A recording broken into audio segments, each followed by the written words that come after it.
감옥으로 돌아온 다음 헤스터 프리는 신경이 흥분 상태에 있었기 때문에 시종 감시를 해야 했다. 스스로 자기를 해치는 일이 있을지도 모르며 반미치 광이가 되어 불쌍하게도 어린애한테 위해를 가할지도 모르기 때문이었다. 밤이 되어도 여전하여 꾸짖어도 보고 처벌의 건을 끄집어내서 위협도 해보았으나 여전히 말을 듣지 않았으므로 브레킷 간수는 의사를 불러오는 것이 좋겠다고 생각하였다.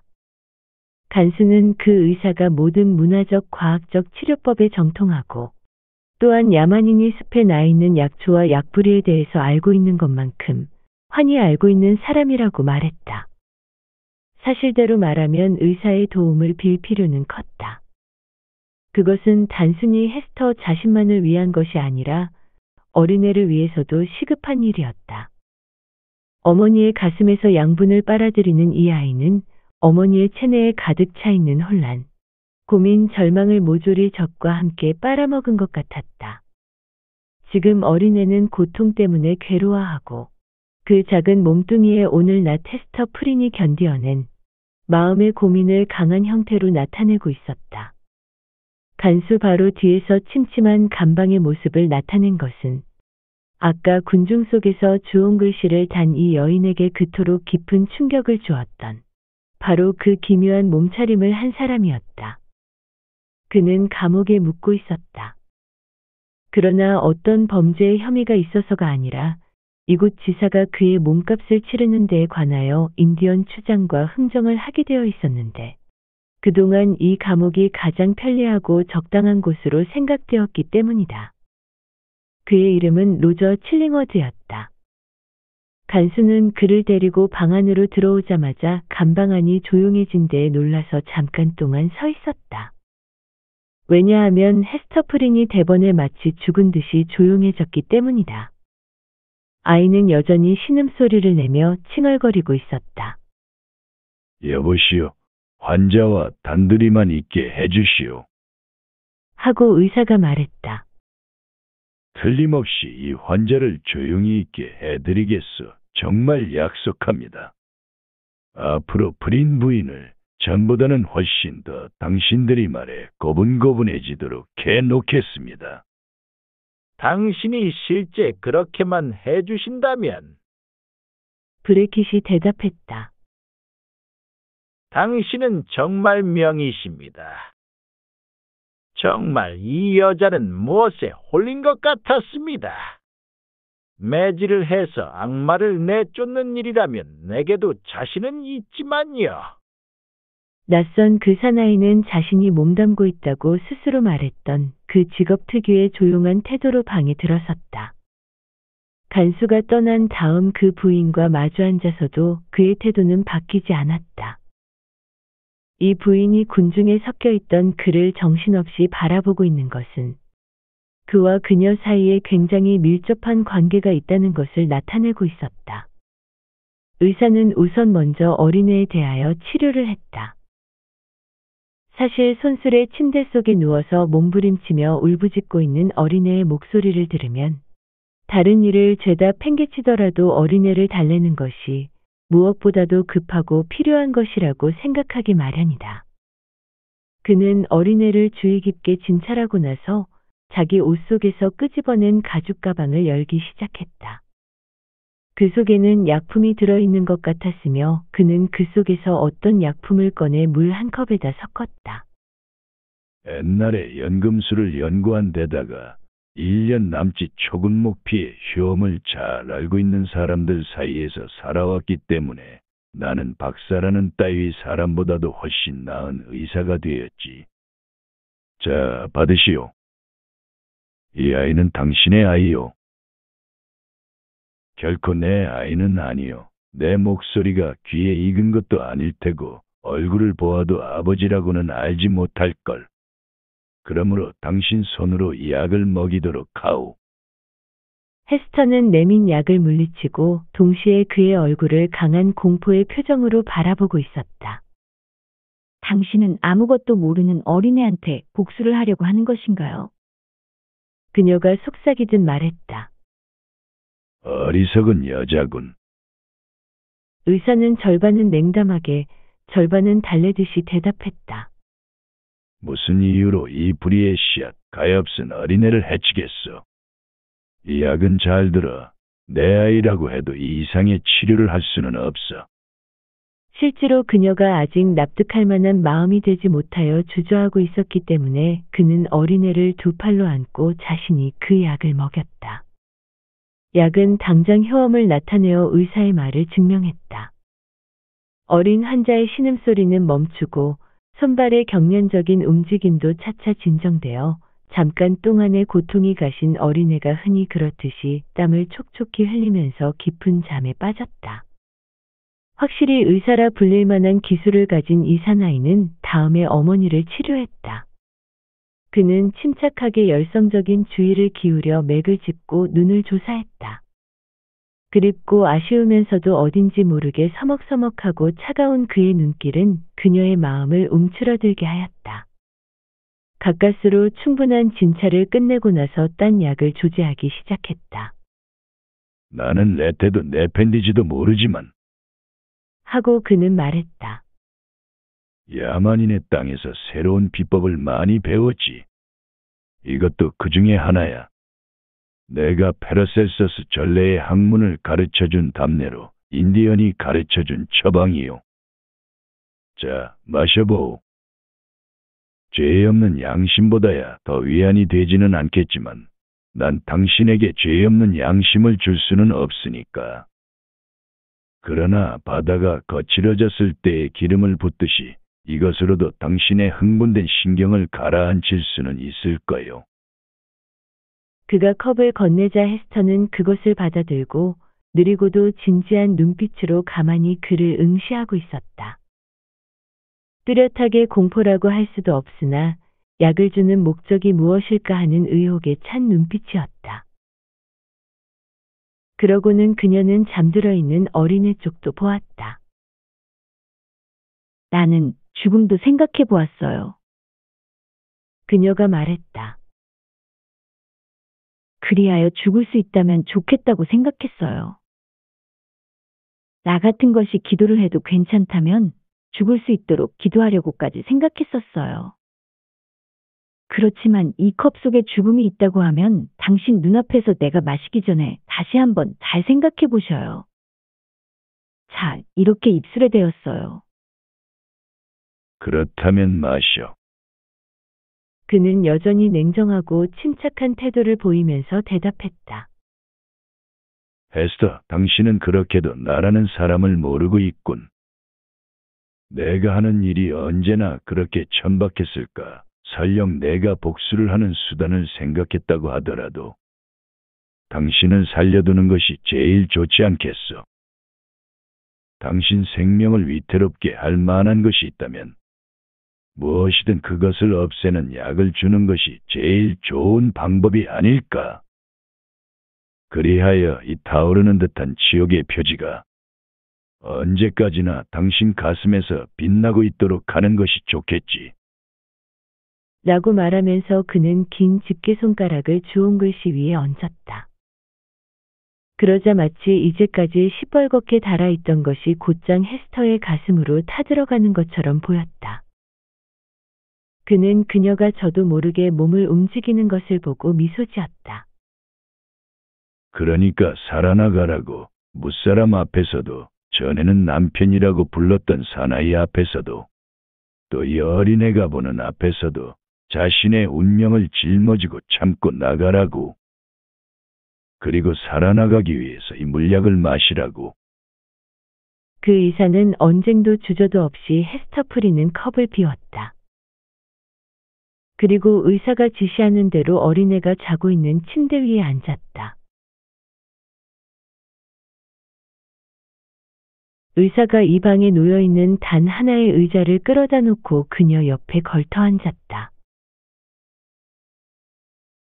그가 이렇게 무엇인가를 들으러 가까이 다가와 앉는 것을 보고 그녀는 몸서리치지 않고는 베길 수가 없었다. 왜냐하면 육체의 고통을 구하기 위하여 인간을 하든가 원리, 혹은 용이 주도한 잔인함이라고도 해야 할 것이 그에게 강요한 것을 모조리 끝내고 그는 지금부터 그녀 때문에 가장 깊고 치유될 수 없을 정도로 상처를 입은 사나이로서 자기를 대하려 하고 있다고 그녀는 느꼈기 때문이다. 에스터, 하고 그는 말했다. 나는 당신이 왜 어떻게 하여 그런 구렁텅이에 떨어졌는가? 아니, 아까 내가 당신을 본 지옥적인 단상에 어떻게 올라갔는가 따위를 물어보려고는 생각지 않겠소. 그 이유를 멀리에서 찾을 것까지는 없으니까. 내가 어리석었기 때문이며 당신이 약했기 때문이야. 나는 사색의 인간으로서, 커다란 서구의 책벌레로서, 이미 내리맡길 인간으로서 지식에 굶주린 자신의 꿈을 채우기 위하여 일생의 대부분을 허비한 것이야. 당신과 같은 젊음과 아름다움을 가진 여자에게 내가 무슨 소용이 있었겠나. 태어날 때부터 불구였던 몸이 젊은 아가씨의 눈에 비칠 때에는 그 육체의 불구도 지적인 재능에 의하여 감추어질 수 있다고 생각하고 나 자신을 어떻게 기만할 수 있었던 것일까? 사람들은 나를 분별 있는 사람이라고 말했지. 현인이라는 것이 모두 자기 일에 대하여 분별이 있다고 한다면 이번 일도 내가 벌써 예측하고 있었어야 했어. 저 광막하고 어둠침침한 삼림지대에서 나와 이 기독교도의 식민지에 왔을 때 우선 첫눈에 들어오는 것은 당신 에스터 프린이 지옥의 대상이 되어 사람들 앞에 서 있는 모습일 것이라는 것을 알았어야 했어. 아니, 저 교회의 오랜 돌층계를 우리들이 신혼부부로서 내려오는 순간부터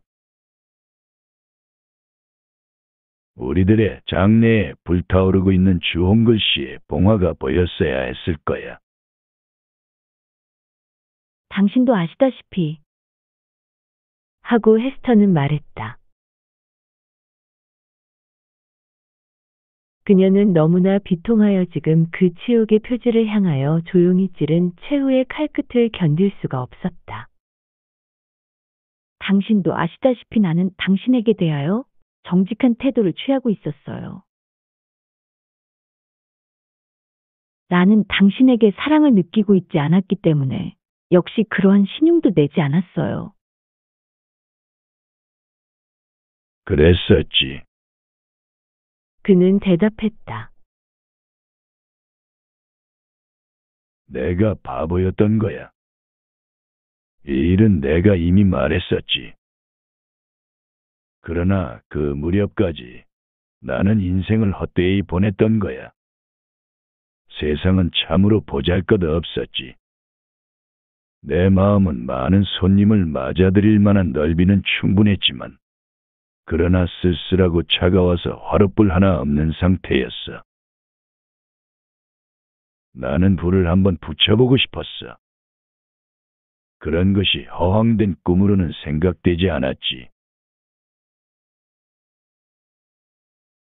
하기야 나는 나이 들고 음울하고 불구이기는 했지만 어디에든지 흩어져 있어서 누구라도 자유로이 주워 모을 수가 있는 저 단순한 행복을 자신의 것으로 하겠다고 생각하는 것쯤은 그토록 허황된 꿈이라고는 생각지 않았지. 나는 당신을 내 가슴의 가장 깊숙한 곳에 집어넣었어.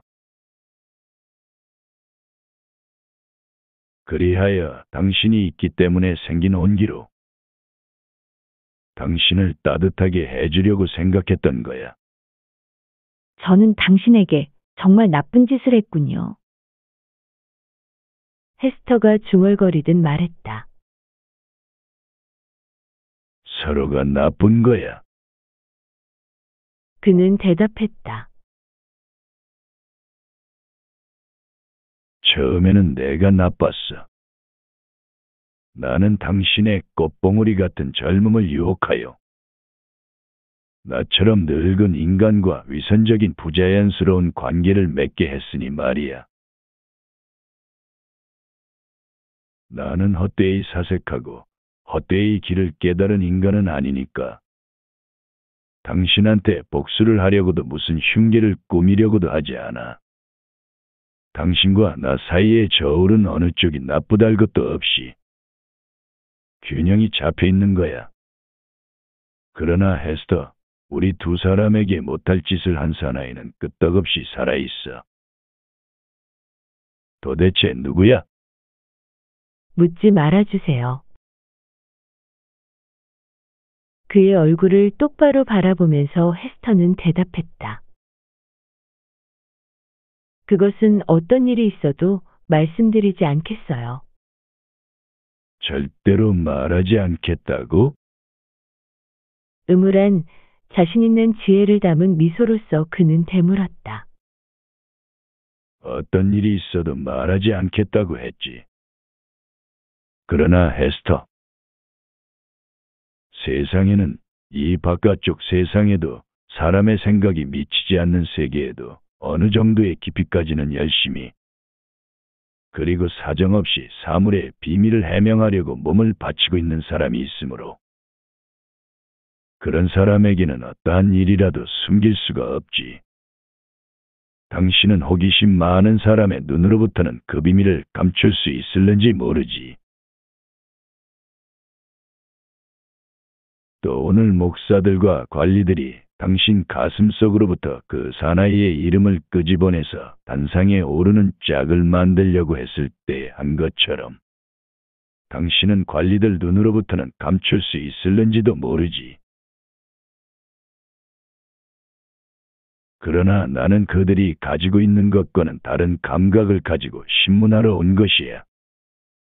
나는 책 속에서 진리를 찾고 연금술로 금을 찾은 솜씨로 그 사나이를 찾아내겠어. 그 사나이라고 짐작이 갈 만한 공감신경쯤은 가지고 있지. 얼마 안 가서 그 사나이가 몸을 떠는 것을 보게 될 거야. 나 자신도 갑자기 무의식적으로 몸을 떠는 것을 느끼게 되겠지. 아마 조만간에 그 사나이는 반드시 내 소나기에 들어오고야 말 것이야. 주름투성이의 학자의 두 눈은 그녀를 쏘아보며 불처럼 타오르고 있었다.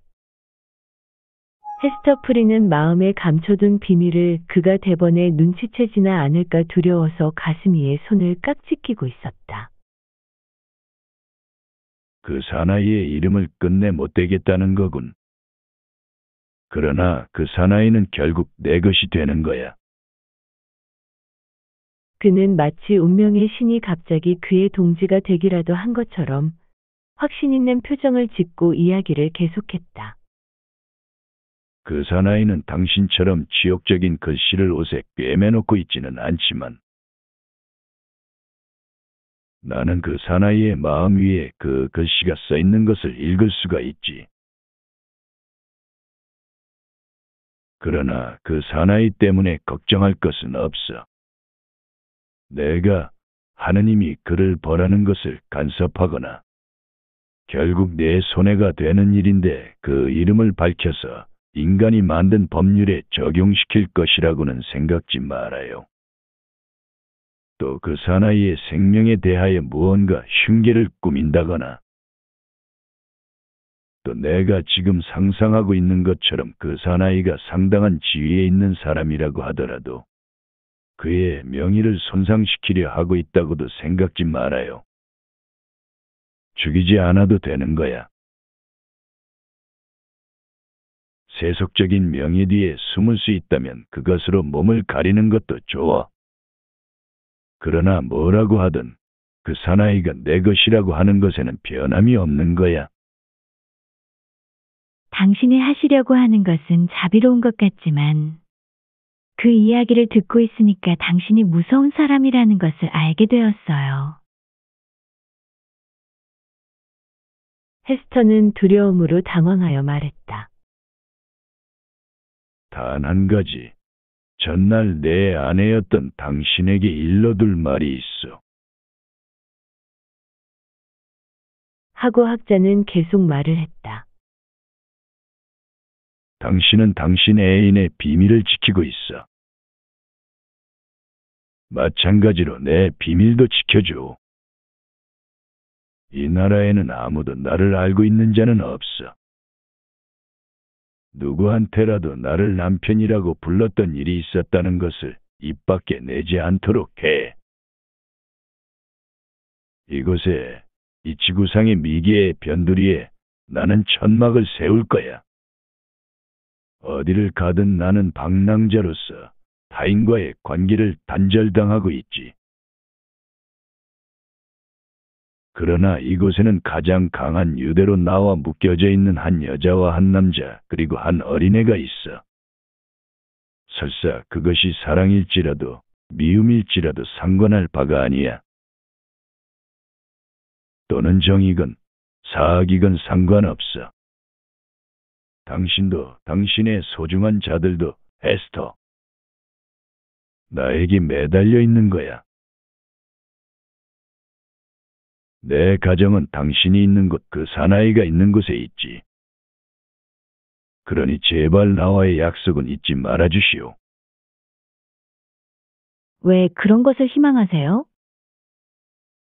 헤스터가 물었다. 무엇인지 모르지만 이 숨겨진 유대 때문에 몸이 다 오그라드는 것 같았다. 왜 백이라의 자신을 밝혀서 나를 당장 세상으로부터 내쫓지 않는 거죠?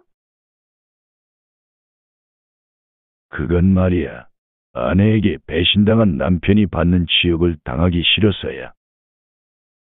그 밖에도 이유가 있을지도 모르지. 그러나 어쨌든 남에게 알려지지 않은 채 살다가 죽는 것이 내 목적이야.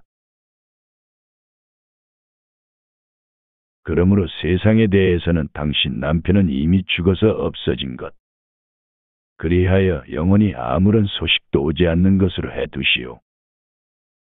말씨에도 몸짓에도 얼굴빛에도 나를 알고 있는 듯이는 굴지 말아줘요.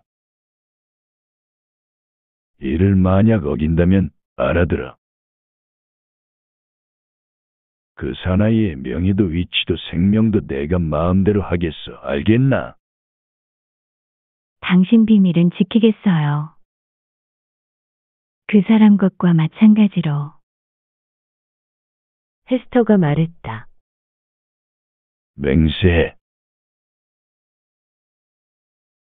그가 되받았다. 그녀는 맹세했다. 그러면 프린 부인, 하고 나이든 학자 로저 칠링워드는 말했다. 당신을 혼자 두고 가오. 어린애와 그 주홍글씨만 남겠지. 어때, 헤스터?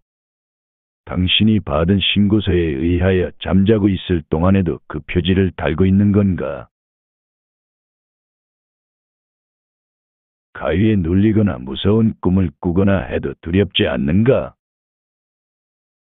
왜 절 보고 그런 웃음을 짓는 거죠? 헤스터는 그의 눈의 표정을 알지 못한 채 물었다. 당신은 우리들이 있는 주위의 숲을 서성거리는 검은 악마와 같은 사람인가요? 당신은 나를 함정에 빠뜨려서 내 영혼을 파멸시키려는 것입니까? 당신 영혼이 아니야. 당신 것이 아니라고. 그는 미소를 지으면서 대답했다. 헤스터 프린의 감금 기간은 끝났다. 감옥 문은 열리고 그녀는 햇빛 속으로 나왔다. 모든 사물 위에 평등하게 쬐고 있는 햇빛도 그녀의 병들고 지친 마음에는 그 가슴 위에 주홍 글씨를 드러나게 하는 목적밖에 없는 것처럼 생각되었다. 이렇게 감옥 문을 나서서 누구 하나 따라오는 사람도 없이 처음으로 걷는 때에야말로 앞서처럼 줄을 지어 따라오거나 군중의 구경거리가 되었을 때보다도 한층 더 절실한 고통이 틀림없이 있었을 것이다. 그때는 모든 세상이 그녀에게 손가락질을 하기 위하여 소집되어 모두가 있는 앞에서 치욕을 당했다. 그러나 그때는 그녀는 신경의 부자연스러운 긴장과 자기 성품에 있는 모든 항쟁력을 동원하여 그것으로 지탱할 수가 있었다. 그 때문에 그 장면을 하나의 엄청난 객가로 바꿀 수도 있었다. 게다가 그것은 그녀의 일생에 단 한 번밖에 일어나지 않는 특별히 고립된 사건으로 따라서 그 일을 당했을 때는 장래의 저축 따위는 생각할 겨를도 없이 조용히 사용하면 몇 년 동안이나 쓸 수 있었을 생명력을 한꺼번에 불러 모으더라도 상관없었다. 그녀를 처벌한 법률 자체가 그녀의 치욕적인 형벌을 받는 동안 그녀를 받쳐주었다. 그러나 지금 감옥 문으로부터 이렇게 아무도 따라 나오는 자도 없이 걸어 나옴과 동시에 지금부터 그녀의 일상생활이 시작되었다. 그녀는 자신이 지금까지 가지고 있던 성격의 힘을 의지하여 그 생활의 압박을 지탱해 가든가 아니면 그 밑에 가라앉아 버리든가 하여야만 한다. 그녀는 이제 현재의 고통을 벗어나기 위하여 미래의 도움을 빌 수는 없다. 내일은 또 내일의 시련을 가지고 올 것이다. 그 다음 날도 또 그럴 것이다. 그러고는 그 다음도 날의 날마다 각각 다른 시련을 가지고 올 것이다. 그것은 또한 지금 맛보고 있는 이루 형언할 수 없고 감내하기 어려운 비통과 같으리라. 아득히 먼 미래의 나날 역시 그녀가 짊어지고 참아내야 할 똑같은 짐을 가지고 다가올 것이며 그녀는 결코 그것을 내팽개쳐 버릴 수는 없다. 그리하여 날이 가고 해가 바뀜에 따라서 그녀의 포개진 치욕 위에 또 다시 비참한 생활이 더 포개질 것이다. 그 기나긴 세월에 그녀는 자기의 개성을 잃고 말아. 설교자와 도덕가는 자기들이 여자의 연약함이라든가 죄 많은 정열 등으로 생각하고 있던 것을 한층 명백히 가고 구체화하기 위하여 일반적인 본보기로서 그녀를 가리키게 될 것이다. 이렇게 하여 젊고 마음 깨끗한 자는 그녀를 보라고 교육받게 될 것이다. 가슴에 불붙는 주홍 글씨를 달고 있는 그녀를 이윽고는 또 의젓한 여자가 될 어린애의 어머니인 그녀를 전에는 그지없이 순결했던 그녀를 죄의 모습, 몸, 실체로 하여 보라고 가르칠 것이다. 그리하여 그녀의 무덤 위에는 그녀가 그곳까지 가지고 가지 않으면 안 되는 이 불명예가 오직 하나의 기념비가 될 것이다. 그것은 이상하게 생각될는지도 모른다. 넓은 세계를 앞에 두고 드넓고 음산한 이 청교도 식민지 구역 내에 살지 않으면 안 된다는 따위 제한이 그녀의 선고문 속에 있어서 그것에 구속받는 것이 아니기 때문에 고향이든가 다른 유럽 국가에라도 자유로이 돌아가 그곳의 새로운 환경 밑에서 자신의 신상이며 경력을 숨긴다면 완전히 다시 태어난 것처럼 될 수 있는 것을 또 어둡고 끝을 모를 삼림지대로 넘어가는 길도 눈앞에 열려 있어.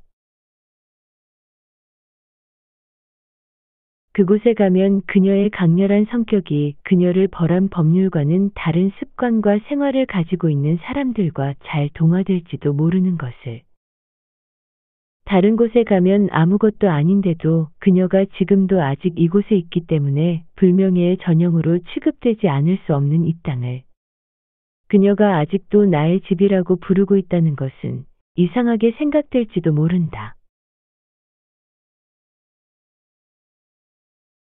그러나 이 세상에는 숙명이라는 것이 있다. 한거할 수 없고 피할 수 없는 감정이 있다. 그것은 더할 수 없는 힘을 가지고 있어서 언제나 인간으로 하여금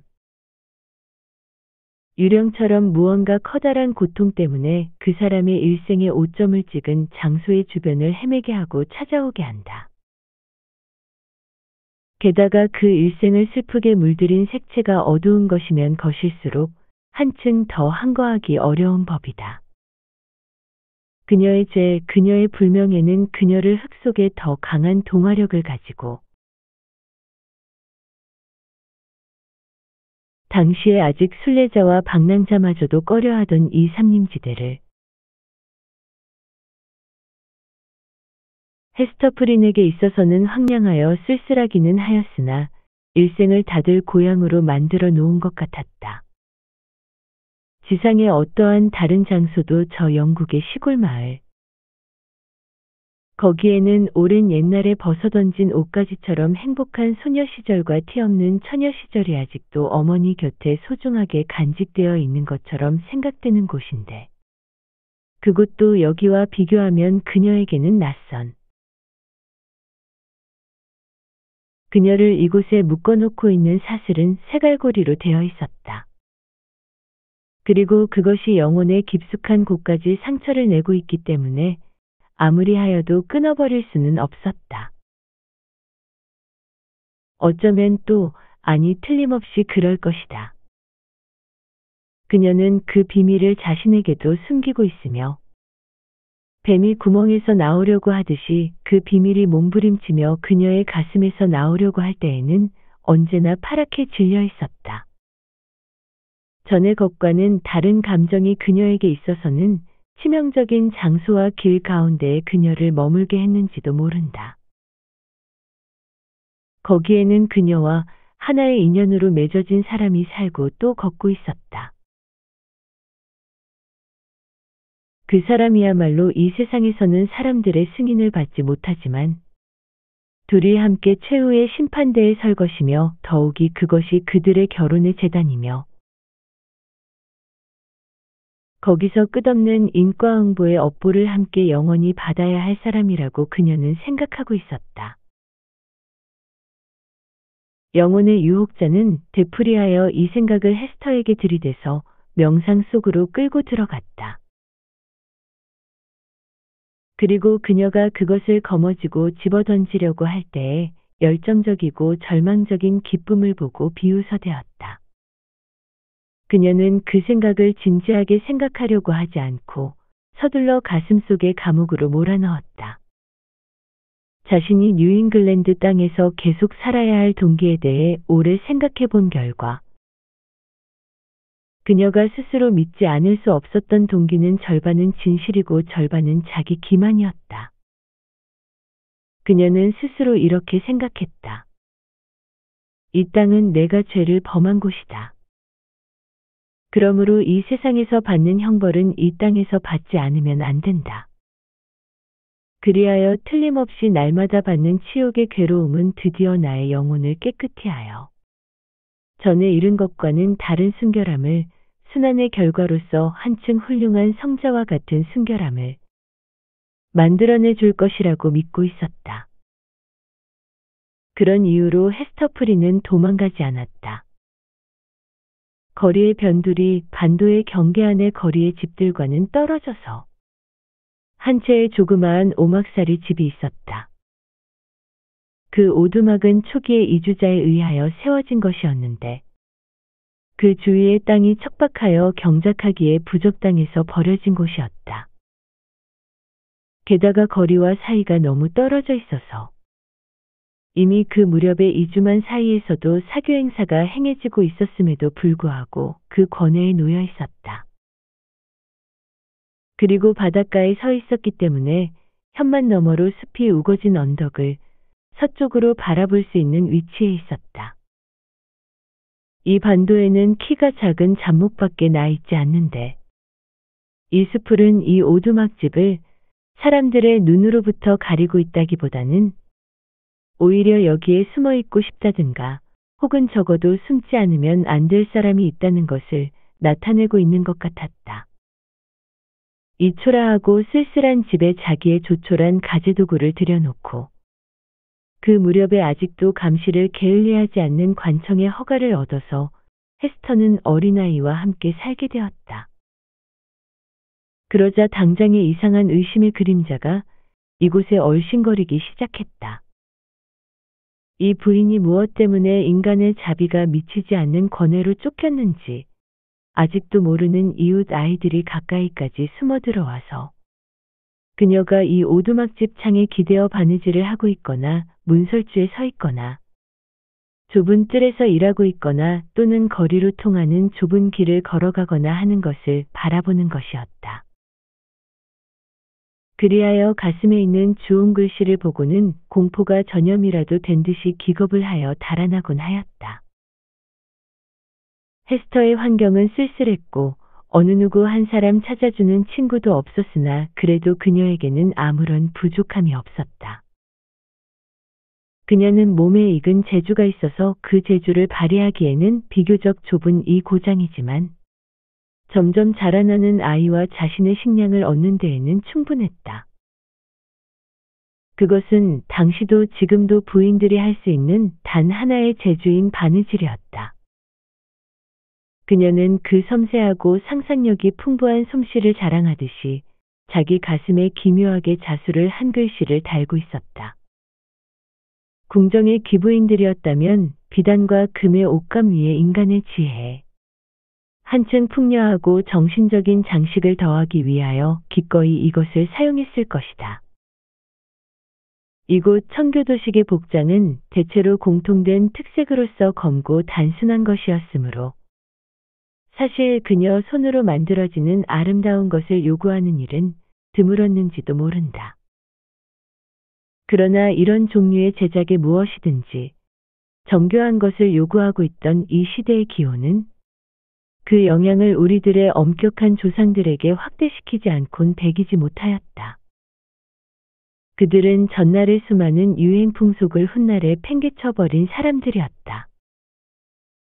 없애버리는 것은 매우 고통스러웠겠지만 어쨌든 공적인 의식, 예컨대 목사직 임명식이나 관리의 임명식, 그 밖에 새 정부가 백성에게 제시하는 여러 가지 의식들은 정책적으로 언제나 위용을 갖추어 질서정연한 의례에 따르고 침침하면서도 정성들인 장엄에 의하여 특색지워져 있었다. 깊이 주름 잡힌 옷깃, 꼼꼼하게 세공을 한 띠, 화려한 술을 놓은 장갑. 이것들은 모두 권력의 고삐를 지는 관리로서의 위엄에 필요한 것이라고 생각되었고 또 그 사치 단속법이 일반 평민에게는 이러한 사치를 금지하고 있었던 때에도 지위나 재산에 의하여 위엄을 지니고 있던 개인에게는 쉽사리 허용되고 있었다. 장례식의 의복들만 해도 죽은 시신에 입히는 수이나 혹은 유족들의 슬픔을 표시하기 위해 검은 옷감과 눈처럼 흰린넨 천으로 상징적으로 도안하여 만든 다양한 상복이든지 간에 헤스터 프린이 해낼 수 있는 그러한 일감이 자주 있었다. 유아복도 그 당시엔 아기들도 위풍당당한 예복을 입었다. 헤스터에게 일감과 보수를 제공하는 또 다른 일거리가 되었다. 상당히 빨리 그녀가 하는 일은 점차로 요즘 말로 하면 유행이 되어갔다. 그토록 비참한 운명을 지닌 여자에 대한 동정에서인지 아니면 보통의 하찮은 것에도 엉뚱한 가치를 부여하는 병적인 호기심에서인지 혹은 또 요즘과 같이 그 당시도 뭔가 불가해한 사정이 있어서 다른 사람이 원해도 얻을 수 없는 것이 어떤 특정인에게 주어졌었기 때문인지 아니면 헤스터가 공허하게 남겨져 있는 마음의 빈 곳을 채우려 했기 때문인지 어쨌든 헤스터는 자기 마음대로 정한 시간만 바느질을 해도 쉽사리 많은 보수를 받을 수 있는 일거리가 있었던 것만은 확실하다.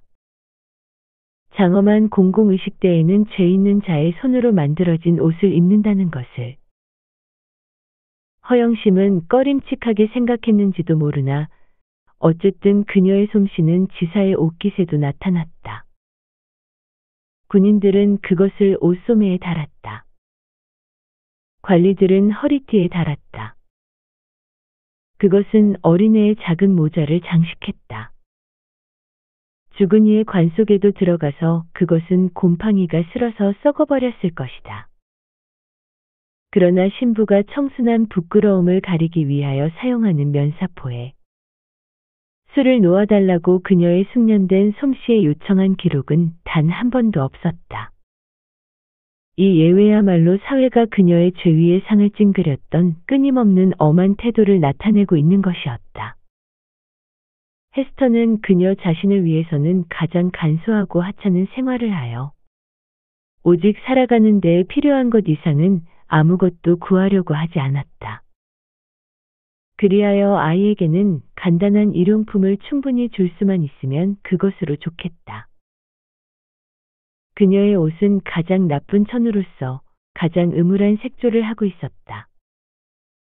붙어있는 장식이라고는 오직 하나, 그 주홍 글씨뿐으로 이것을 달지 않으면 안 되는 것이 그녀의 운명이었다. 아이의 옷은 이와는 반대로 정성을 들인, 오히려 너무 공상적이라고 생각될 만큼 곳곳에 온갖 공이 나타나 있었다. 그것은 사실 어린 계집애에게 벌써 나타나서 점점 더해가는 귀여운 매력을 높여주었다.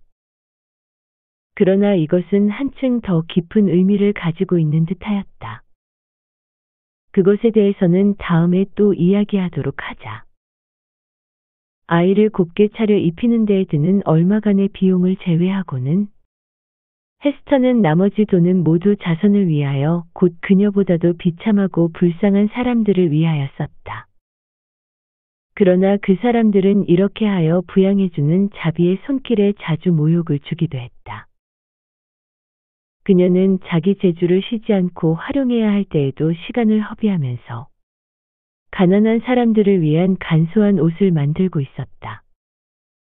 이런 일을 하는 데에는 확실히 속죄의 고행을 한다는 생각이나 그토록 많은 시간을 그런 거친 일에 바치는 데에는 즐거움을 희생시킨다는 진실한 마음가짐이 있었을 것이다. 그녀의 성질 속에는 풍부하고 향락적인 동양적 특색, 즉 화사하고 아름다운 것에 대한 기호가 있었다. 그리하여 이곳은 재간 있는 바느질 이외는 그녀의 인생 모든 길에 있어서 바깥으로 발휘할 방법은 없었다. 여자들이란 이 섬세한 바느질을 함으로써 남성들은 모르는 어떤 독특한 쾌락을 맛보기도 한다. 헤스터 프린에게 있어서 이거야말로 그녀의 삶의 열정을 표현하는, 따라서 또한 그 열정을 진정시키는 한 방법이었다.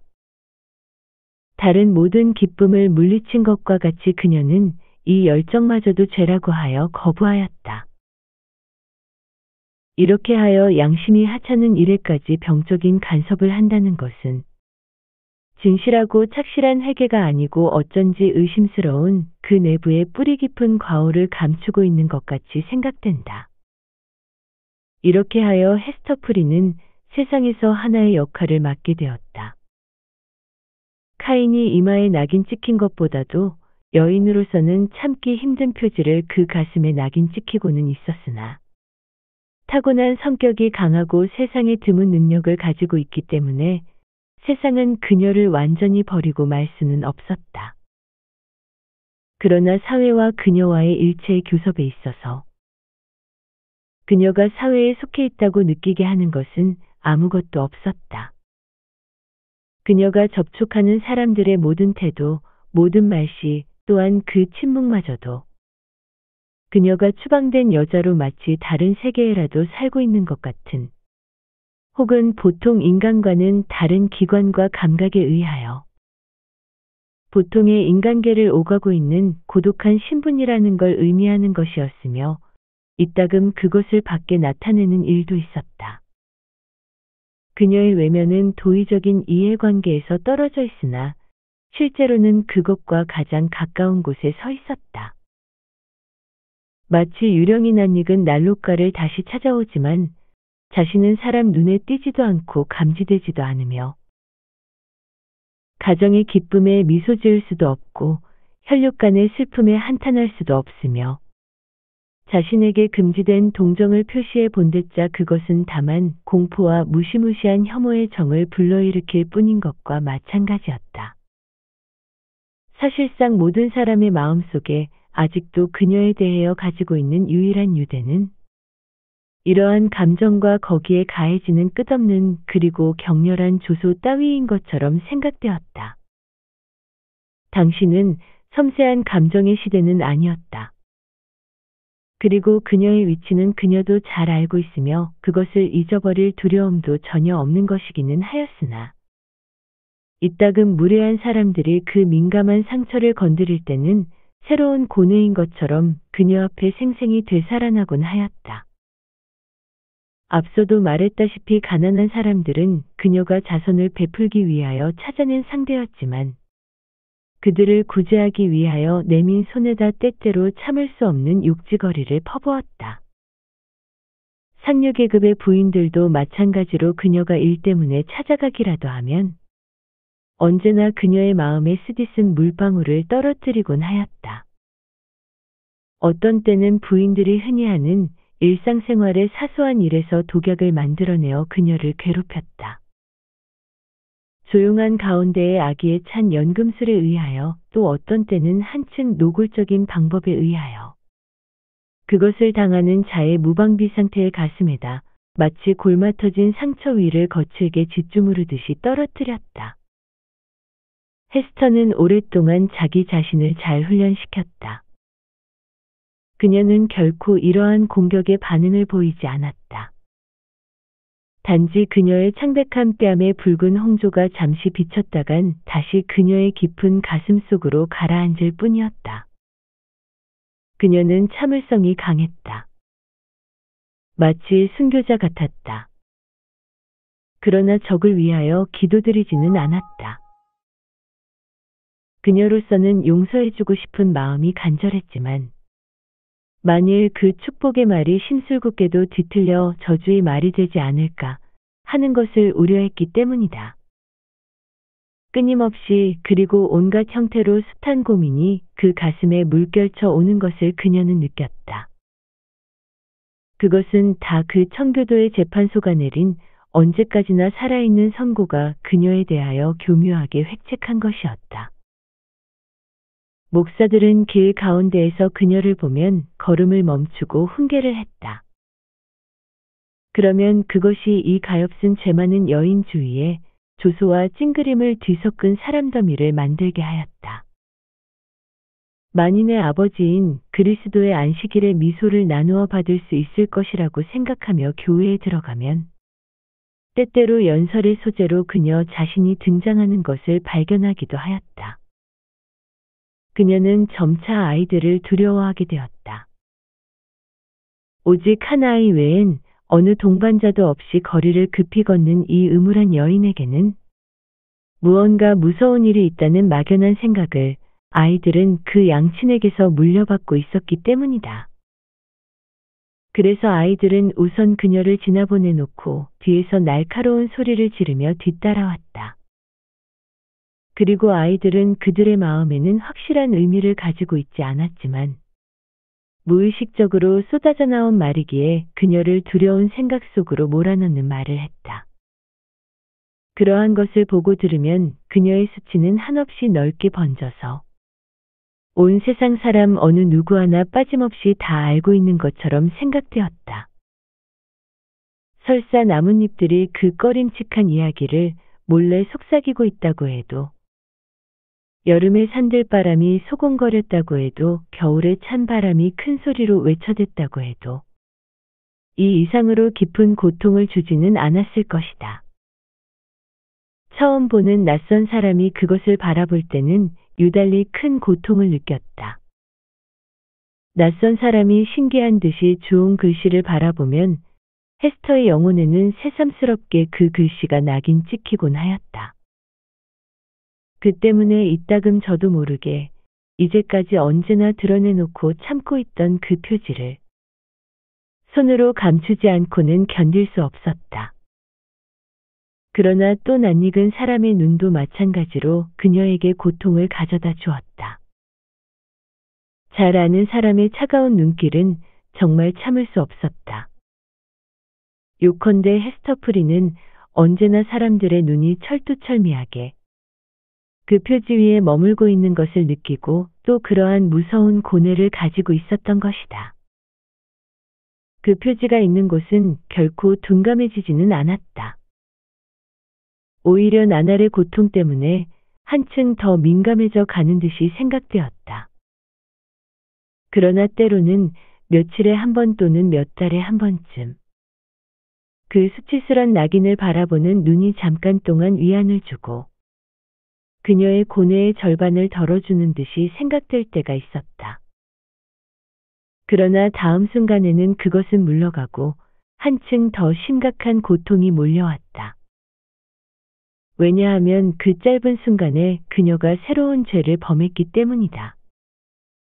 헤스터는 혼자서 죄를 범한 것일까? 그녀의 상상력은 좀 부자연스러웠다. 그리고 만일 그녀가 좀 더 도덕적으로나 지적으로나 약한 소질의 여인이었더라면 이 기묘하고 고독하며 괴로운 생활 때문에 더욱더 자연스러움을 잃고 있었을 것이다. 형식적으로만 그녀가 관계하고 있는 이 좁은 세상을 고독한 걸음걸이로 여기저기 걸어다니고 있으면 헤스터에게는 그것은 공상이었는지 모르지만 공상치고는 거역하기 어려우리만큼 강력하였다. 이 주홍 글씨가 새로운 느낌을 자신에게 준 것처럼 느껴지기도 하고 공상되기도 했다. 그녀는 그것이 남의 가슴 속에 감추어진 죄를 직감적으로 알아내게 하는 힘을 자신에게 부여한 것이라고 믿을 때에 소름이 끼쳤지만 믿지 않을 수가 없었다. 그녀는 이와 같이 하여 발견된 이외의 계시에 대하여 공포에 사로잡혔다. 도대체 그것은 무엇일까? 악마가 틈을 노리고 내뱉는 속삭임에 틀림없는 것일까? 악마는 아직 절반 정도밖에 자기의 희생이 되어 있지 않은 이 괴로워하는 여인을 향하여 겉으로 깨끗한 채 하는 자는 거짓에 불과하다. 만일 모든 면에서 진실을 요구해야 한다면 헤스터 프린 외에도 많은 사람의 가슴패기에 주홍 글씨가 불타오르고 있어야 한다고 기꺼이 설복시키려고 하고 있는 것이 아닐까. 아니면 그러한 암시를 진실한 것으로서 받아들이지 않으면 안 되는 것일까. 그녀의 모든 비참한 경험 가운데서 이 느낌만큼 무섭고 꺼림칙한 것은 없었다. 때를 가리지 않고 이 느낌은 엄습해왔기 때문에 그녀는 자주 고통을 당하고 놀라기도 했다. 때로는 전통적인 당시의 존경의 풍습에서 경건과 공정의 전형적인 인물로서 천사와 사귀고 있는 인간인 것처럼 우러러보고 있던 신성한 관리들 옆을 지나갈 때에 그녀의 가슴패기에 있는 수치스런 주홍 표지가 공감적으로 들먹거리는 일도 있었다. 내 주위에 있는 것은 어떤 악기일까 하고 헤스터는 혼자 생각하곤 하였다. 조심조심 눈을 들어보면 눈에 띄는 것은 이 세상의 성자의 모습 이외에는 아무도 없었다. 또 사람들의 소문에 따르면 일생 동안 그 가슴에 차가운 눈덩이를 품고 있었다는 나이든 부인의 엄숙한 채하는 찡그린 얼굴을 대할 때에도 역시 신비롭게도 잭과의 자매관계가 있을 것이라는 짓궂은 생각이 떠올라서 애를 먹었다. 그 부인의 가슴 속 햇빛이 들지 않는 눈과 헤스터 프린의 가슴패기에 타오르고 있는 수치의 표지가 이 두 개의 어디에 공통적인 것이 있을까? 그러면 다시 전기와 같은 전율이 일어나서 그녀에게 가르쳤다. 보라, 헤스터여, 여기에도 동료가 있다. 눈을 들어보면 젊은 아가씨가 주홍 글씨를 부끄러운 듯이 곁눈질해보고 급히 눈길을 돌리는 꼴도 볼 수 있었다. 그 두 볼은 홍조를 띠고 마치 그것을 곁눈질해 보았기 때문에 자신의 순결이 더럽혀지기라도 한 듯한 꼴이었다. 아, 악마여, 이 치명적인 상징을 부적으로 던져준 악마여, 이 가엾은 죄인이 존경할 만한 것을 젊은이에게나 늙은이에게나 아무것도 남겨놓지 않을 것인가. 이렇게 신앙을 잃는다는 것이야말로 죄를 범한 결과로서 가장 무서운 것의 하나다. 그러나 이것은 자신의 실수와 인간의 엄격한 법률에 불쌍한 제물이 된 이 여인이 완전히 타락하지는 않았다는 것과 또 헤스터 프린은 아직도 자기만큼 죄지은 자는 없다는 것을 믿으려고 몸부림쳤다는 증거라는 것을 알아주기 바란다. 옛날 무지했던 시대에는 언제나 그들의 상상을 자극시키는 것에 대하여 괴상한 공포를 곁들이던 사람들은 이 주홍 글씨에 대하여도 한 이야기를 만들어내었다. 그 이야기는 우리가 쉽사리 하나의 무시무시한 전설로 꾸밀 수 있는 것이었다. 그들은 이 상징이야말로 이 세상의 물감통에서 염색한 단순한 주홍천이 아니고 지옥의 불로 달아있는 것으로서 밤에 헤스터 프린이 바깥을 걸어다니고 있을 때 시뻘겋게 타오르고 있는 것을 볼 수 있다고 확언하고 있었다. 실제로 또 그 표지는 헤스터의 가슴을 깊이 불태웠기 때문에 이 소문 가운데에는 의심이 많은 현대의 우리가 믿지 않으려 함에도 불구하고 상당한 진리가 포함되어 있다는 것을 말해두지 않으면 안 된다. 우리는 아직 그 어린애에 대하여 별로 언급한 것이 없다. 그 어리고 순진한 생명은 헤아릴 수 없는 신의 섭리가 정한 바에 의하여 제 많은 열정이 불타오르는 사이에서 태어난 아름다운 불멸의 꽃이다.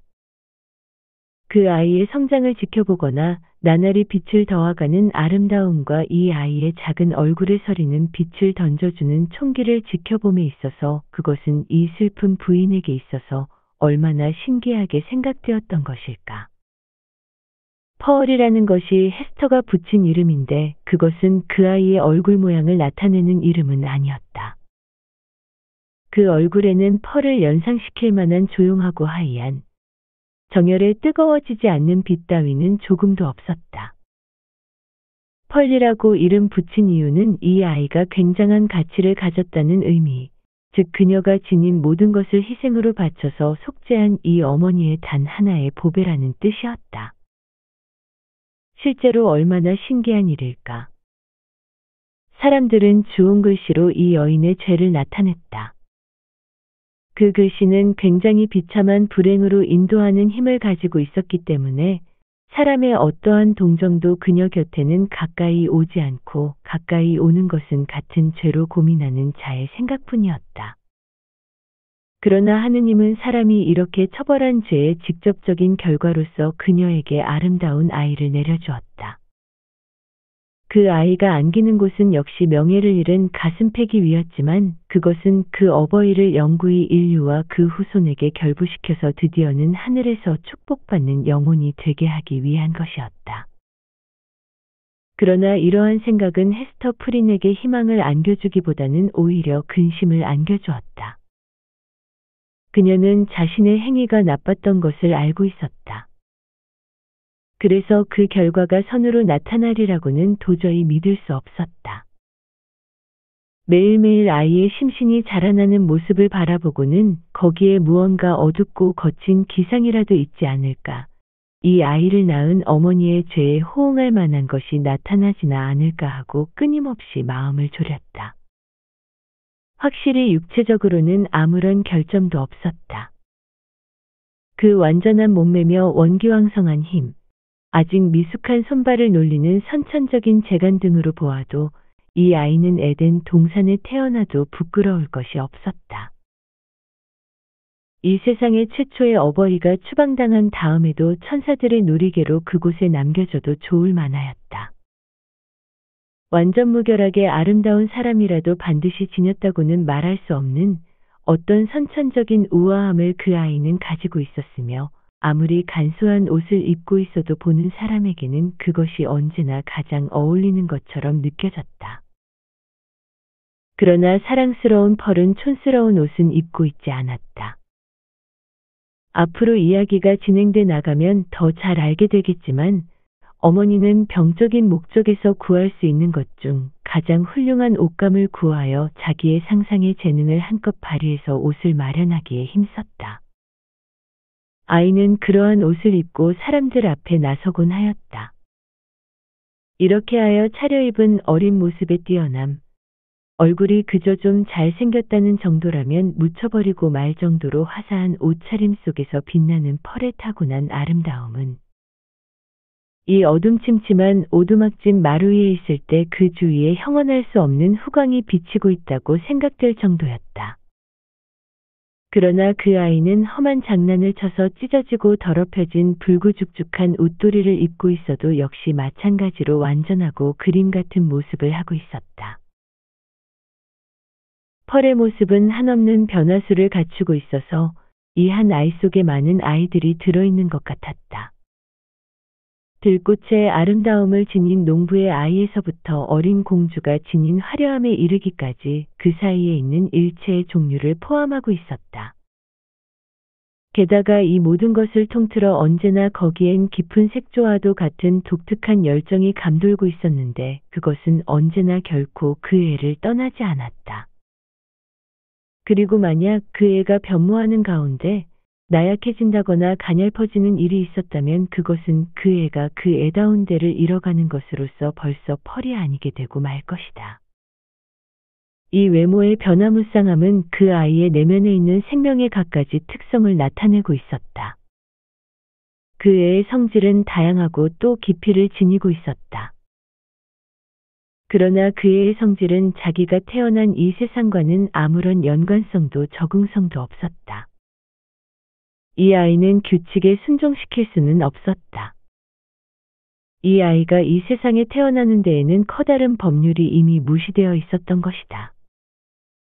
그리고 그 결과인 이 존재는 그 요소에 있어서는 틀림없이 아름답고 빛나는 것이겠지만 모두 질서를 잃고 혹은 질서는 있어도 다른 것과 다른 독자적인 것으로서 그 속에서 변화와 정도의 접합점을 발견하다는 것은 어렵고 불가능한 것이었다. 그 아이 성격을 설명할 수 있는 이는 헤스터 프린뿐이었다. 그것마저 매우 명연하고 불안했지만 말이다. 펄이 정신적인 세계에서는 그녀의 영혼을 흡수하고 지상의 물질로부터는 몸뚱이를 이룩하는 것을 흡수하고 있던 중요한 시기에 그녀 자신이 무엇을 하고 있었는지를 회상함으로써 헤스터만이 그 설명을 할 수가 있었다. 어머니의 열정적인 정신 상태가 아직 뱃속에 있었던 어린애에게 정신생활에 빛을 준 매개물이었다. 그러므로 원래는 아무리 결백하고 청순한 것이었을지라도 그 빛은 매개물 때문에 짙은 주홍빛이며 금빛에 이글거리는 광택을 검은 그림자를 그리고 부드럽혀질 수 없는 빛을 받아들였다. 특히 그 무렵의 헤스터의 정신적 갈등은 펄 속의 불멸의 것으로 받아들여졌다. 그녀는 자신의 광폭하고 절망적이며 반항적인 기분과 변덕 많은 성품, 그리고 그녀의 가슴에서 자라난 음울과 실망의 구름 무늬마저 아이 속에서 다시 발견할 수 있었던 것이다. 그것들은 지금 어린아이의 아침 햇빛과 같은 기질 속에 떠올라 있다. 그러나 이윽고 훗날에 평범한 생활을 하게 되는 날에는 폭풍과 회오리 바람을 몰고 올 것이다. 이 당시의 가정교육은 지금보다 훨씬 엄격하였다. 험악하게 얼굴을 찡그리거나 심하게 꾸짖거나 성자들이 명언 바라고 하여 이따금 매질을 하는 것이 그 방법이었는데 그것들은 단순히 눈앞의 잘못을 처벌하는 수단이었을 뿐만 아니라 모두가 아이들의 덕성 함량을 위해서는 건전한 수양법으로 되어 있었다.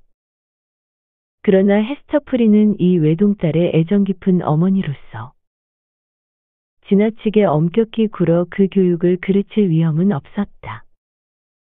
그리고 그녀 자신의 실책이며 불행을 거울 삼아서 이렇게 그녀 손에 맡겨진 아이의 정신을 인자하면서도 엄격하게 길들여 나가려고 일찍부터 노력하고 있었다.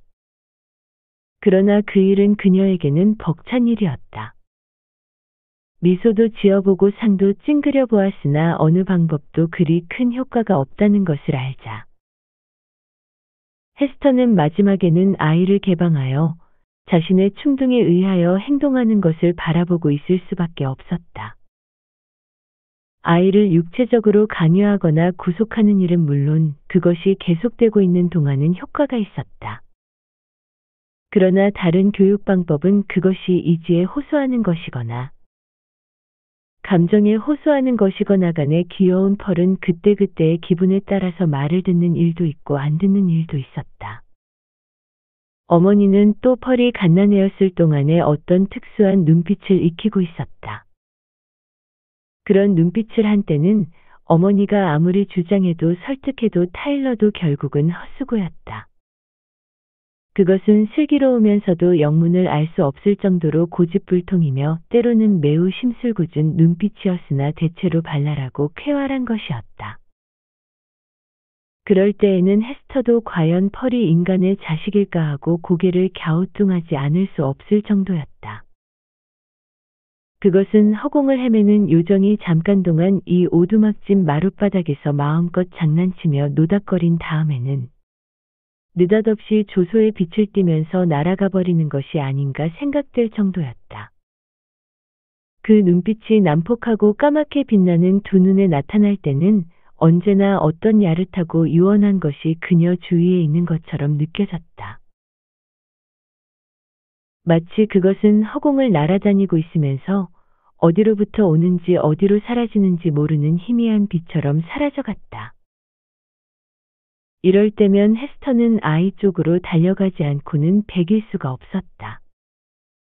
언제나 도망치려는 이 작은 요정 같은 아이를 쫓아가 그녀를 붙들고 가슴에 끌어당겨 꽉 껴안고 마음에서 우러나오는 키스를 한다. 그것은 넘쳐흐르는 애정에서 그렇게 하는 것이라기보다는 펄이 육신을 갖춘 아이로서 결코 빈 껍질이 아니라고 스스로를 납득시키기 위해서였다. 그러나 붙들렸을 때의 펄의 웃음소리는 희열과 음악에 가득 차 있으면서도 어머니의 마음을 지금까지보다도 한층 더 의문에 쌓이게 하곤 하였다. 그녀가 그토록 비싼 대가를 주고 산 이른바 그녀 세계의 전부인 단 하나의 보물과 자기 사이에 이토록 당혹스럽고도 이해할 수 없는 마력 같은 것이 있음을 괴로워하여 헤스터는 때때로 격렬하게 오열하였다. 그러면 대개 펄은 얼굴을 찌푸리고 작은 주먹을 꽉 쥐며 그 작은 얼굴에 무섭고 냉정하며 불만이 있는 표정을 지어 보이는 것이 보통이었다. 그러고는 태도를 싹 바꾸어 지금까지보다는 한층 큰 목소리로 마치 인간의 슬픔을 경험하는 것도 이해하는 것도 할 수 없다는 식으로 웃어젖히는 일도 종종 있었다. 그런가 하면 너무나 비통해서 몸부림치며 우는 일도 있었다. 그리하여 어머니에 대해서 품고 있던 사랑을 느껴 울면서 떠듬떠듬 말하는 일도 있었다. 그것은 마치 심장을 깨뜨림으로써 자기에게도 따스한 심장이 있음을 증명하려는 것처럼 보였다. 그러나 헤스터는 그 돌발적인 애정을 안심하고 믿고 있을 수는 없었다. 그것은 갑자기 나타났다가는 급속히 사라지는 것이기 때문이었다. 이런 일들을 하나하나 생각하고 있으면 헤스터는 어떻게 하여 정령을 불러내기는 하였으나 그 불러냈던 요술에 차질이 생겨서 이 새롭고 불가해한 정령을 좌우할 수 있는 주문을 손에 넣지 못한 사람과 같은 생각이 들었다. 오직 마음 편히 있을 수 있는 때라고는 아이가 깊이 잠들어 있을 때뿐이었다. 그런 때는 정말 내 아이라는 마음이 들어서 조용하고 구슬픈 그리고 즐거운 행복을 맛보곤 하였다. 그 시간이 지나면 눈을 떴다. 눈 깜짝할 사이에 펄은 어머니가 언제나 기다렸다가 보여주는 미소와 뜻없는 말로 어른은 품을 떠나서 사람들과 교제할 수 있는 나이가 되었다. 그리고 지금 만일 그녀의 맑은 새소리 같은 목소리가 다른 아이들 떠드는 소리에 섞여 있는 것을 들을 수 있다면 또한 사랑하는 아이의 목소리만은 장난꾸러기들의 뒤섞인 고함 소리 속에서도 똑똑히 분간되어 들을 수 있었다면 헤스터 프리는 얼마나 행복했을 것인가. 그러나 그렇게 되지는 않았다. 펄은 아이들 세계에서는 태어날 때부터 추방당하였다. 악마의 아이, 죄의 상징, 죄가 낳은 아이로서 그녀는 세례를 받은 아이들 사이에 낄 권리가 없었다. 이 아이가 자신은 고독하다는 것, 곧 그 주위에 타파할 수 없는 울타리를 만든 운명, 결국 다른 아이들에 비하여 그녀의 위치가 특수한 것이라는 것을 이해하는 본능이라고도 할 수 있을 능력은 실로 놀랄 만하였다. 헤스터는 감옥을 나온 이래로 아이를 안 데리고 세상 사람들 눈앞에 나타난 일은 없었다. 그녀가 거리를 걸을 때는 펄도 또한 같이 있었다. 처음에는 팔에 안긴 갓난애로서, 그 다음엔 어머니의 어린 친구로서, 집게 손가락 하나를 온 손바닥으로 거머쥐고 헤스터가 한 걸음 옮길 때마다 서너너덧 걸음씩 잦은 걸음으로 달려가는 계집애가 되어 그 옆에 있었다. 그녀는 그 식민지의 아이들이 거리의 풀밭이나 자기 집 대문간에서 청교도의 교육상 허락되어 있는 재미도 없는 놀이를 하며 놀고 있는 것을 보았다.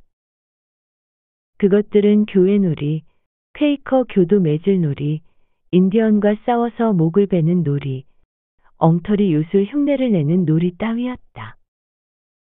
펄도 그것을 보았고 열심히 구경했다.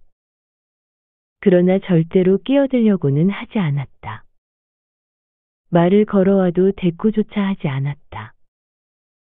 때때로 아이들이 펄 주위에 몰려오는 일도 있었으나 그녀는 화를 발칵 내어 작은 얼굴을 험상궂게 해가지고 돌멩이를 주워서 던지며 날카로운 고함 소리를 띄엄띄엄 질러댔다. 그러면 그 목소리가 마치 무슨 말인지 알 수 없는 소리로 고함치는 마녀의 저주 소리와 흡사했기 때문에 어머니는 몸을 부들부들 떨었다. 실은 이 어린 청교도들은 완고하기 짝이 없는 녀석들로서 이 어머니와 아이 속에 무언가 이상야릇한 이 세상 사람이 아닌 혹은 보통 사람과는 다른 무엇이 있다는 것을 어렴풋이 알아차렸기 때문에 마음속으로 모녀를 업신여기고 육지거리를 입에다 담는 일도 드물지 않았다. 펄은 그 감정을 깨닫고는 아이의 가슴 속에 사무쳐 있으리라고는 생각할 수 없을 정도의 격렬한 증오로서 이에 보복을 가하였다.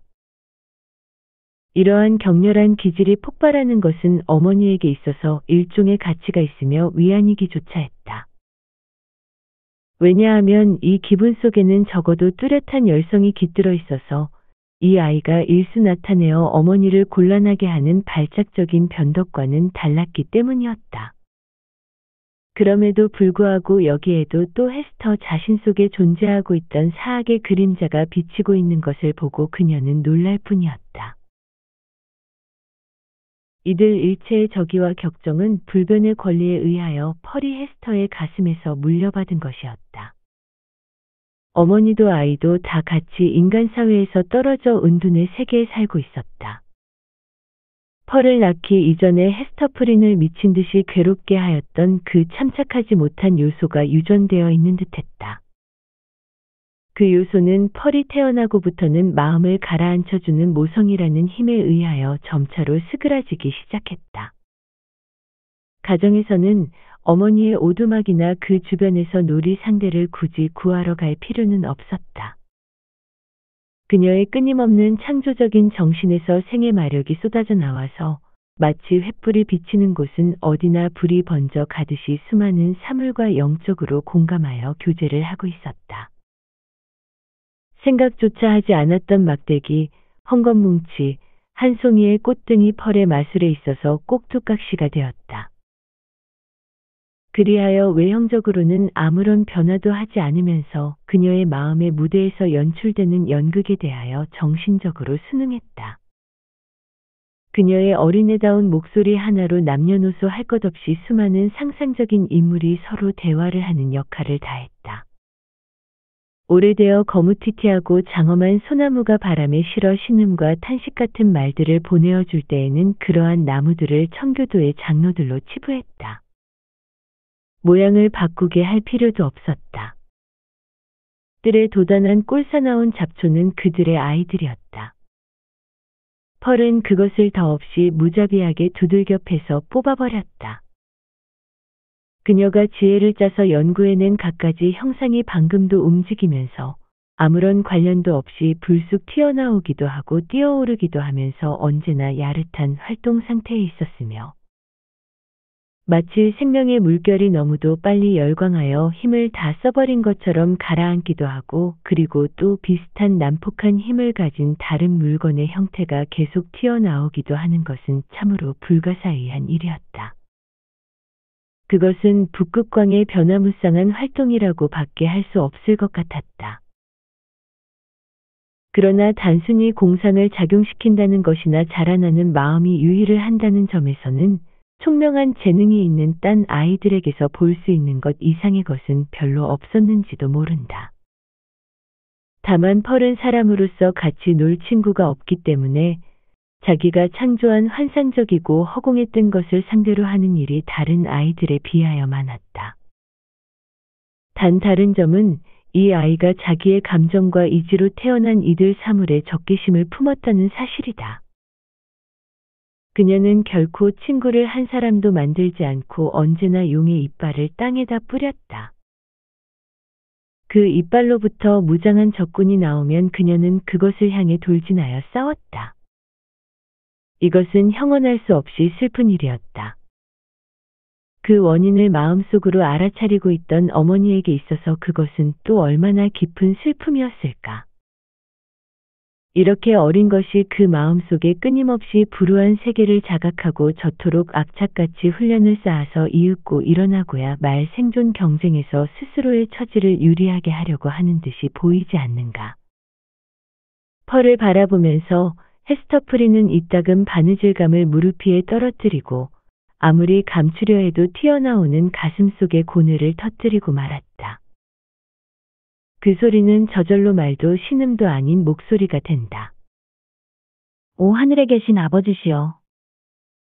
당신이 아직도 나의 아버지시라면 내가 낳은 이 아이는 도대체 무엇이라는 말입니까? 그러면 펄은 그 소리를 듣든가 아니면 보다 영검스러운 어떤 방법으로 이 고민의 고동 소리를 깨닫고 그 발랄하고 아름다운 작은 얼굴을 어머니 쪽으로 돌려서 유정과 같은 지혜로 미소를 보내고는 다시 놀이에 몰두하곤 하였다. 이 아이의 거동 중에서 특이한 점 하나를 아직 이야기하지 아니하였다. 그녀가 이 세상에 태어나서 처음 본 것은 무엇일까? 그것은 어머니의 미소는 아니었다. 다른 아이들 같으면 작은 입에 희미한 가까스로 알아볼 수 있는 미소를 띠고 어머니의 미소에 답해 보인다. 그것이 훗날이 되면 정말로 미소였는지 아닌지 미심쩍어져서 이러쿵저러쿵하고 애정어린 입다툼이 벌어지게 되기도 한다. 그러나 펄의 경우는 결코 그렇지 않았다. 그녀가 처음으로 유심히 보았다고 생각되는 것은 헤스터 가슴에 달린 주홍 글씨였다. 어느 날 어머니가 요람이의 몸을 굽히고 있을 때의 갓난애의 눈은 그 글씨 주위에 금실로 수놓은 희미한 빛을 보았다. 그리고 작은 손을 뻗쳐서 더 나이가 든 아이의 표정에서 읽을 수 있는 뚜렷한 광채를 눈에 나타내고 미소 지으면서 그것을 거머쥐려고 하였다. 이때 깜짝 놀란 헤스터프리는 그 치명적인 표지를 쥐고 저도 모르는 사이에 그것을 잡아떼려고 하였다. 펄의 작은 손이 무엇을 알기라도 하는 듯이 이것을 만짐으로써 헤스터에게 끼친 괴로움이란 실로 굉장한 거였다. 그러나 또 어머니의 고민하는 몸짓을 마치 자신을 얼러주는 것이라고 생각한 것처럼 귀여운 펄은 그녀의 눈을 가만히 바라보고 미소 지었다. 그때부터 아이가 자고 있을 때를 제외하고 헤스터는 한순간도 마음을 놓아본 적이 없었다.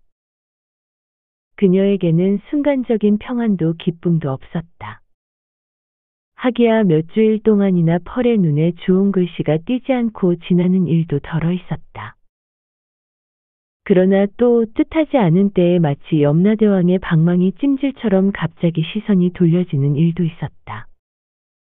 그 눈길에는 언제나 기묘한 미소와 야릇한 표정이 감돌고 있었다. 어느 날 헤스터가 여느 엄마들이 흔히 즐기는 일이지만 펄의 눈 속에 자기 모습이 비치는 것을 들여다보고 있었을 때 이 변덕스럽고 요정과 같은 특징이 어린애 눈에 나타난 적이 있었다. 그러자 느닷없이 그녀는 펄의 눈 속 검고 작은 거울 속에 조그마하게 비치고 있는 것이 자기 모습이 아니고 딴 얼굴로 보였던 것 같은 생각이 들었다. 그것은 악마처럼 아기에 찬 미소를 띠고 더욱이 그녀가 잘 알고 있는 사람의 얼굴을 매우 닮은 얼굴이었다. 마치 악마가 아이에게 옮아앉아서 얼굴을 빠끔히 내밀고 이쪽을 비웃고 있는 것처럼 생각되었다. 그 다음에도 몇 번씩이나 헤스터는 이때처럼 또렷하지는 않으나 같은 착각의 고통을 받곤 하였다. 어느 여름날 오후, 펄이 거의 뛰어다닐 수 있을 정도로 자라났을 때의 일로 펄은 손에 몇 줌씩이나 들꽃을 모아서는 그것을 하나하나 어머니 가슴에 집어던지면서 즐기고 있었다. 그리고 그것이 주홍 글씨에 맞으면 즐거워서 토끼 새끼처럼 춤추며 돌아다녔다. 헤스터는 처음에 두 팔을 깍지 끼고 가슴을 숨기려고 했다. 그러나 긍지에서인지 체념에서인지 아니면 이 형언할 수 없는 고통에 의하여 뉘우침의 고행이 제일 잘 이루어지리라고 느낀 탓인지 그녀는 그 충동을 억누르고 몸을 꼿꼿이 하여 시체처럼 창백한 얼굴에 슬픔을 가득 담고 귀여운 펄의 광란하는 눈속을 바라보고 있었다. 꽃송이는 계속 날아와서 거의 매번 그 글씨를 맞춰서 어머니의 가슴을 상처로 뒤덮었다. 이 세상에서 그것을 고칠 약을 발견할 수는 없었다. 아니, 저 세상에서도 어떻게 찾아야 할지 모르는 악이었다. 드디어 아이는 탄원을 다 쏘아버리고 가만히 서서 헤스터를 바라보았다. 그러자 웃고 있는 저 작은 악마의 모습이 신비스러운 검은 눈동자 속에서 내다보고 있었다. 실제로 그것이 내다보고 있었는지 없었는지 모르지만 어머니는 그렇게 상상하였다. 너는 누구니? 어머니가 외쳤다. 응, 난 엄마의 펄이야. 하고 아이가 대답했다.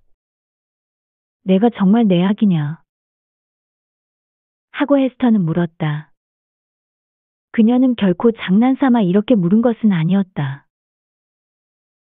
그 순간에는 정말 진지하게 물어본 것이었다. 왜냐하면 펄은 이상하리만큼 너무 총명해서 어머니는 이 아이가 자기가 태어난 비밀의 마법을 다 알고 있으면서 지금에야말로 자기의 정체를 나타내 보일 것이 아닌가 하는 의심이 더럭 났기 때문이었다. 그렇다니까 난 펄이야.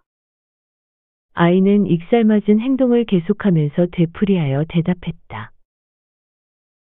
넌 내 아기가 아니야. 나의 펄이 아니야.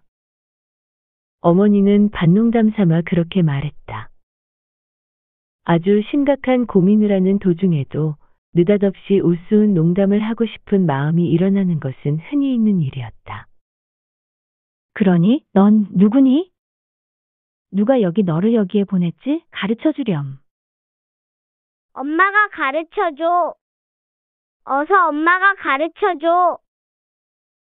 아이는 헤스터에게 달려와 무릎을 꽉 껴안으면서 정색을 하고 말했다. 하늘에 계신 아버지께서 보내주셨지. 헤스터 프리는 대답했다. 그러나 그녀는 그 말을 조금 망설이다가 말했다. 그것을 또한 아이의 날카로운 눈은 놓치지 않았다. 언제나와 같은 변덕에서 그랬을 뿐인지 아니면 악마가 가르쳐서 꼬드겼는지 아이는 그 작은 집게 손가락을 올려서 주홍 글씨를 만졌다. 아니야, 내게는 하늘의 아버지란 없어. 아이는 딱 잘라서 말했다. 닥쳐요, 펄. 그런 소리 하면 못 써. 어머니는 신음소리가 새어나오려는 것을 참고 대답했다. 모두가 다 하늘의 아버지께서 이 세상에 보내시는 거야. 내 엄마인 나도 보내주신 거야. 그러니까 너는 더군다나 말할 것도 없지. 그렇지 않으면 말이야, 너는 어디서 왔지? 가르쳐줘. 응, 가르쳐줘. 엄마가 안 가르쳐주면 몰라. 펄은 되풀이하면서 이제는 이미 심각한 태도가 아니라 마룻바닥 위를 웃고 뛰놀았다. 그러나 헤스터는 그녀 자신이 음울한 의혹의 미궁 속에 있기 때문에 그 문제를 풀 수는 없었다. 그녀는 반은 웃고 반은 전율하면서 이웃에 살고 있는 마을 사람들의 이야기를 생각해내었다. 그 사람들은 이 애의 아버지를 찾으려 아무리 노력해도 찾지 못했으며 또 이 애의 괴상한 성격 몇몇을 보고 이 귀여운 펄을 가엾게도 악마의 자식이라고 단정하였다. 이런 모친의 죄로부터 뭔가 더럽혀지고 사악한 목적을 다하기 위하여 아이가 태어나는 것은 옛날의 카톨릭 시대부터 가끔 이 세상에서 볼 수 있는 일이었다. 루터도 적인 천주교파 승려가 욕하는 바에 의하면 역시 사악한 악마의 종자라는 것이었다. 그러한 불길한 인연을 이어받은 아이들이 이곳 뉴잉글랜드 청교도 사이에서는 단지 펄만이 아니었다. 헤스터 프리는 어느 날 벨링햄 지사 저택으로 장갑 한 벌을 가지고 갔다. 그것은 지사의 주문에 의하여 그녀가 도련을 쳐서 술을 놓은 것으로서 어떤 중대한 의식에 착용할 것이라고 하였다. 총선거라는 운명적인 행사가 있었기 때문에 지금까지 제일 높은 지위를 차지하고 있던 이 통치자는 두어 계단 지체가 떨어지기는 했어도 그는 아직도 이 식민지의 관료사회에서는 명예있고 유력한 지위를 차지하고 있었다.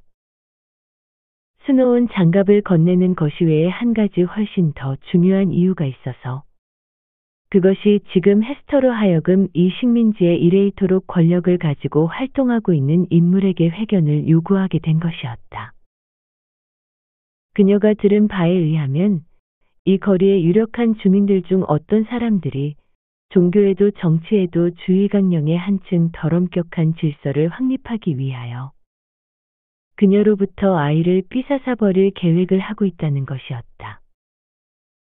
이미 말한 것과 같이 펄이 악마의 종자라고 가정한다면 어머니의 영혼에 대한 기독교도로서의 우려에서 그녀의 앞길에 가로놓인 장애물을 제거해야 한다고 하는 주장은 선량한 사람으로서 어거지는 아니었다. 또 한편으로는 이 아이가 정말 도덕적으로나 종교적으로 건전하게 성장할 수 있으며 종래는 하느님의 손으로 구원받을 수 있는 것이라면 헤스터 프린보다 더 생각이 깊은 적절한 보호자에게 인도됨으로써 아이는 확실히 유망한 장래를 가지게 될 것이라고도 했다. 이 계획을 추진시킨 사람들 중에서 벨링햄 지사가 제일 열성을 보였다는 것이다. 훨씬 후세라면 거리에서 선출된 위원회 관리에 속할 정도의 것으로서 그 이상의 곳에서는 논의의 대상도 안 될 그러한 문제가 당시로서는 공개적으로 토론되고 거기에 대해서 저명한 정치가들이 찬반 두 파로 갈리어서 주장을 했었다니 이상스럽고 우스꽝스런 일이 아닐 수 없다. 그러나 그런 원시적인 단순한 시대에 있어서는 헤스터와 그 자식의 행복에 관한 문제보다도 보다 공중의 이해관계가 적은 것이나 보다 내용이 하찮은 것마저도 이상하게 입법자의 토의와 법령 속에 뒤섞여 있었다.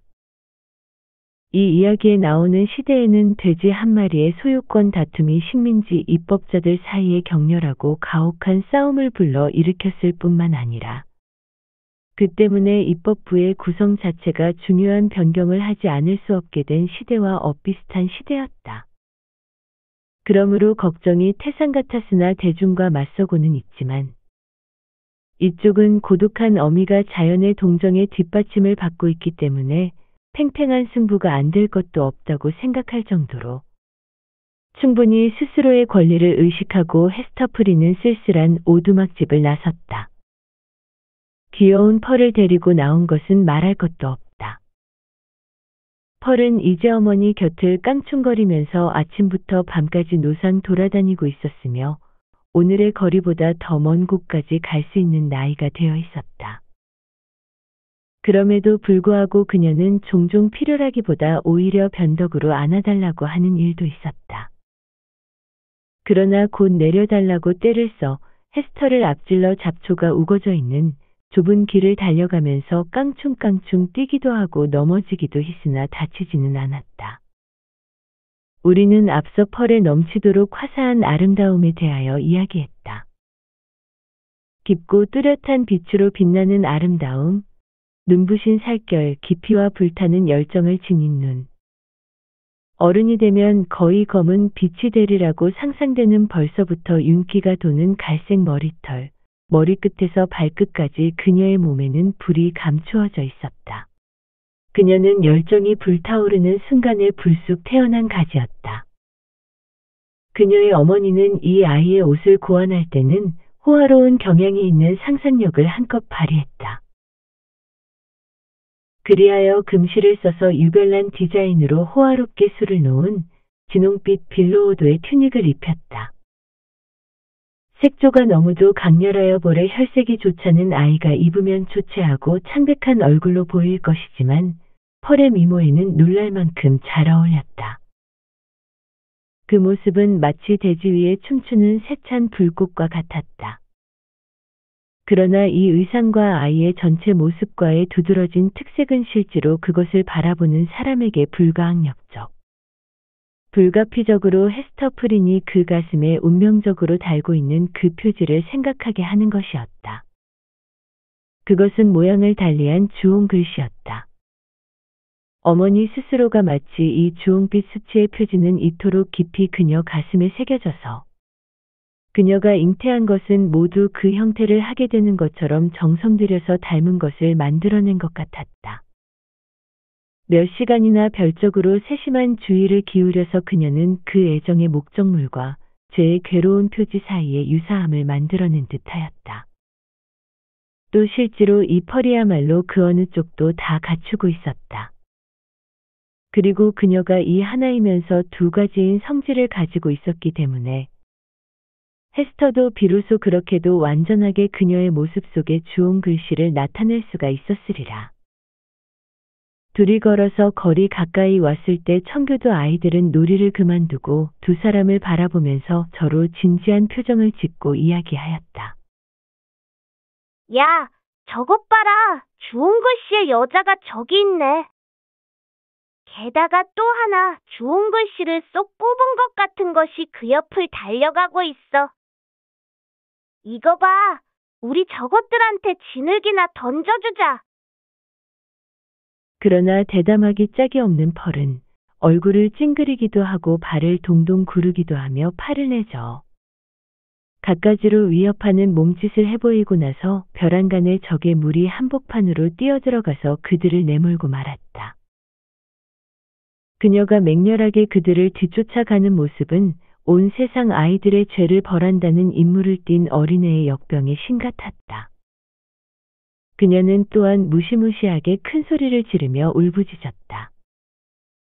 이것은 확실히 달아나는 아이들의 마음을 뜨끔하게 한 것 같다.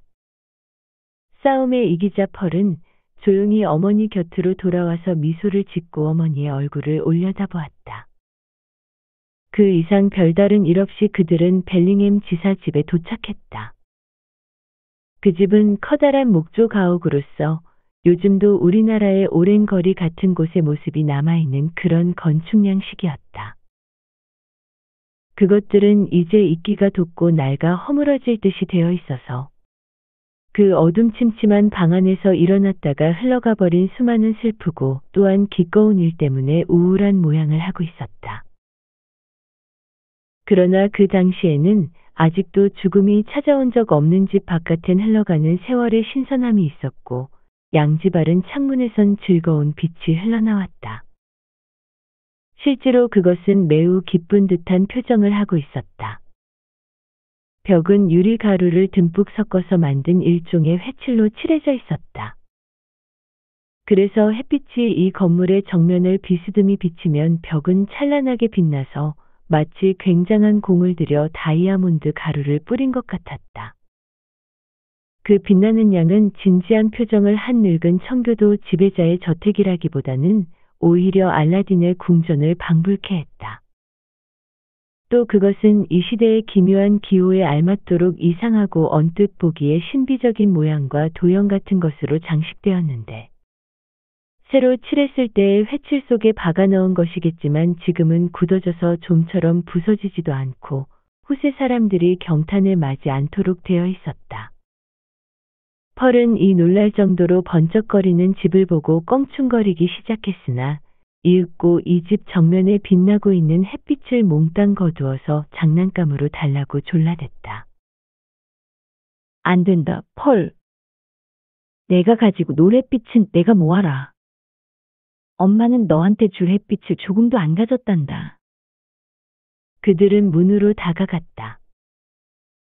그것은 아아치형으로 되어 있었고 양쪽에는 건물에서 튀어나온 가느다란 탑 같은 것이 있었다. 양쪽 다 격자창이 달려있고 그 위에는 필요할 때 닫을 수 있도록 나무 덧문도 있었다. 헤스터프리는 현관에 늘어져 있는 쇠망치를 잡고 신호를 보냈다. 그러자 지사저택의 기안부 노예가 하나 나왔다. 이 노예의 태생은 자유민으로 영국인데 지금은 7년 기한으로 노예가 되어 있었다. 이 7년 동안 그는 주인의 한 재산으로서 소나 조립식 의자처럼 사고 팔 수가 있는 상품이었다.